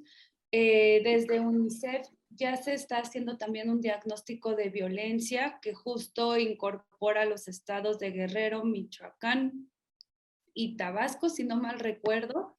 Cuando tengamos estos resultados del diagnóstico sin problema podríamos compartirlo, pero sí que desde UNICEF es uno de las grandes preocupaciones que se tienen. ¿Qué proponen ante el problema de trata, maternidades? Había otra pregunta. Ay, perdona. Perdón, Tonatiuh. Yasmín, adelante y ahorita nos pueden apoyar con una de las dudas que también tenemos en el chat. Yasmín. Gracias. Quisiera preguntarle a Alejandra, me quedé pensando mucho en esto que comentaba sobre las responsabilidades de la Procuraduría. Entonces, anteriormente me respondías sobre cuando hacemos acompañamiento existe la posibilidad de la representación.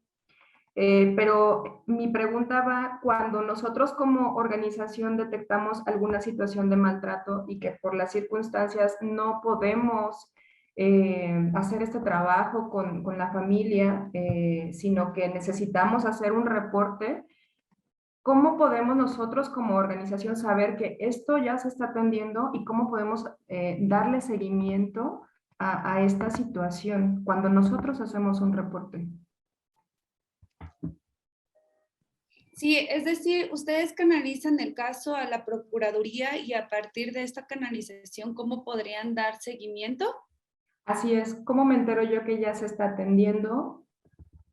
Sí, pues ustedes justo podrían solicitar esta información directamente a la Procuraduría o a la Comisión Nacional de Derechos Humanos o incluso darle seguimiento con la familia directamente.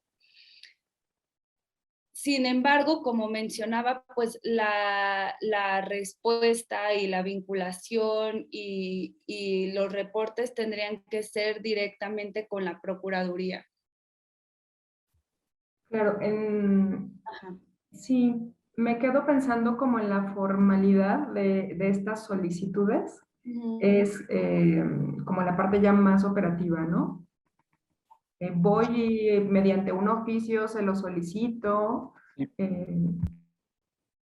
Sí, podría ser ante un escrito solicitar esta información. Sin embargo, si no tienen la calidad de representación en coadyuvancia o no están representando de manera jurídica o administrativa a la familia, podrían negar. Hay un actor. Por la misma seguridad de la información que se esté vinculando con la familia o con la niña, niño o adolescente.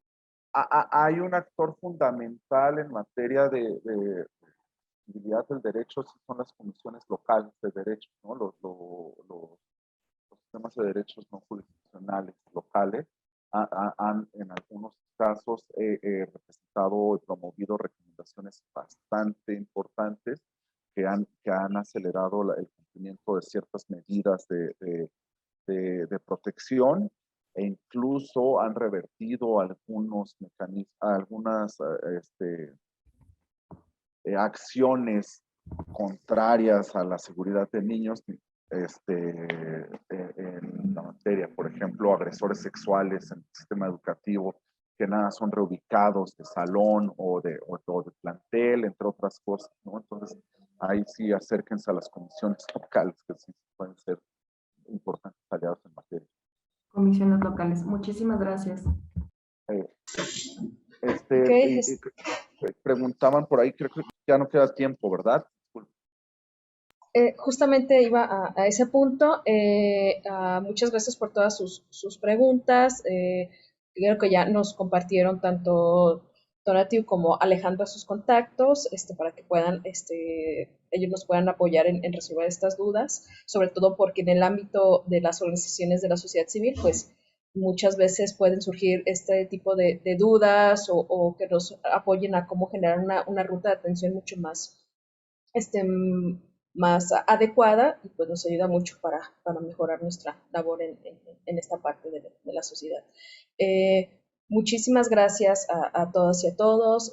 Muchas gracias Marielo y Alejandra, Alma y a todo el equipo del CEFOS por permitirnos apoyarles en estos eventos que justamente nos ayuda a abonar y a conocer también todo el trabajo que hace las organizaciones y pues con la ayuda de tanto de Alejandra como de Tonatiuh, pues darnos una mayor calidad de trabajo.